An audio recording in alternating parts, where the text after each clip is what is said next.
Good morning class. 7.4 आज की date डली हुई है। आकृति में ये आकृति दे रखी है। एंगल बी जो है वो लेस देन है, छोटा है किससे, एंगल ए से, और एंगल सी जो छोटा है वो एंगल डी से।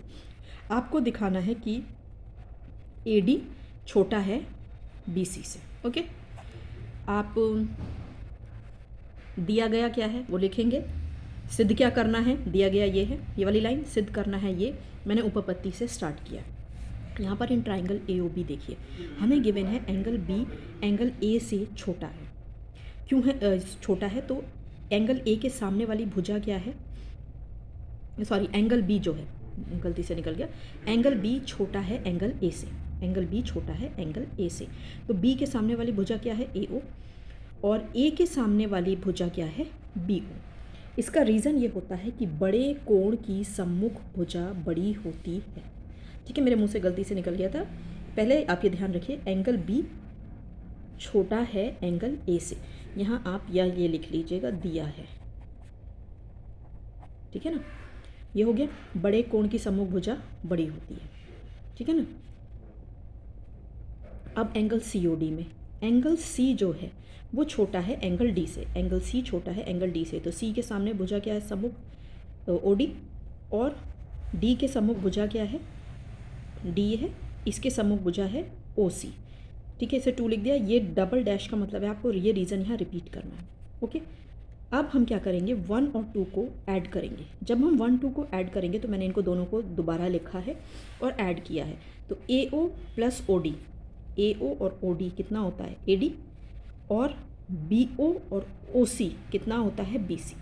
तो यहाँ पर ये प्रूव हो जाता है कि A D is less than B C, hence proved. Okay, question number 4 देखिए, एक्सरसाइज 7.4 का।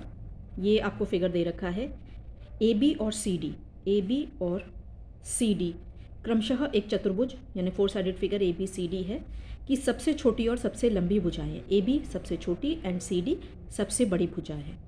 आपको दर्शाना है, एक मिनट, थोड़ा डेटा इनकम्प्लीट है, मैं कंप्लीट कर देती हूँ।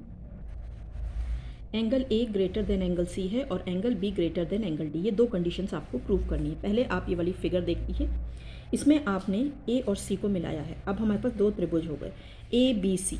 ए बी सी में क्या है, ए बी भुजा हमें सबसे छोटी दे रखी है, तो ऑब्वियसली ए बी क्या है, बी सी से छोटी ही होगी क्योंकि ये सबसे छोटी भुजा है। ठीक है, तो इस केस में क्या होगा, हमने ये एंगल्स मार्क कर लिए हैं। अब एंगल ए बी जो भुजा है, ठीक है ना, उसके सामने एंगल क्या है, 1 है, और बी सी भुजा के सामने एंगल 2, तो angle 1 is less then angle 2। वही रीज़न, बड़े कोण की सम्मुख भुजा बड़ी होती है और छोटे कोण की सम्मुख भुजा छोटी हो जाएगी। ठीक है ना। Angle triangle A D C consider करेंगे तो ए डी जो है वो छोटा किससे होगा, सी डी से, क्योंकि सी डी सबसे लंबी भुजा दे रखी थी। ठीक है, तो ए डी के सामने कौन सा एंगल है, 3। ये अपने पास से किया है मैंने, ये 1 2 3 4 नेमिंग, ये अपने पास से करिएगा।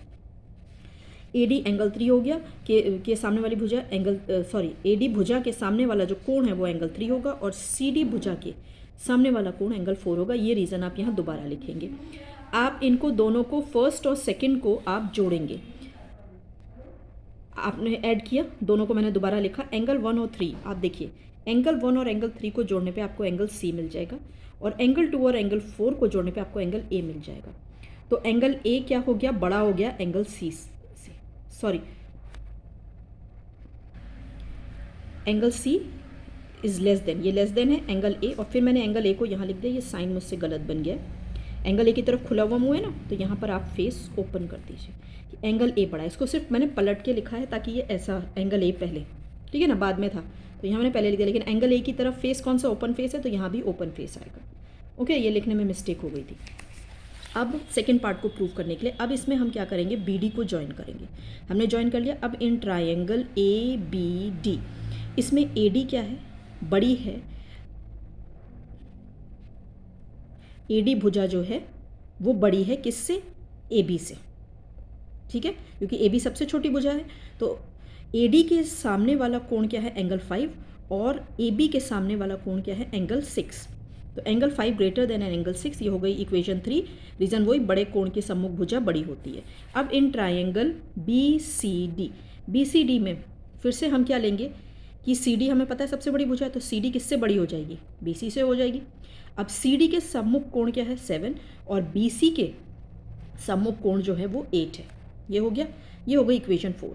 अब हम इक्वेशन 3 और 4 को जोड़ेंगे। अब आप यहाँ पर देखिए एंगल 5, एक के नीचे एक लिखा ना, एंगल 5 और एंगल 7 को जोड़ने पे हमें एंगल बी मिल जाएगा, और एंगल 6 और एंगल 8 को जब हम जोड़ेंगे तो हमको एंगल डी मिल जाएगा, यानी एंगल बी जो है वो बड़ा है एंगल डी से। Hence proved. यही दो कंडीशंस थी जो हमको प्रूव करनी थी। Okay students, so this was all for today. Complete your work. If you have any doubts you can ask me.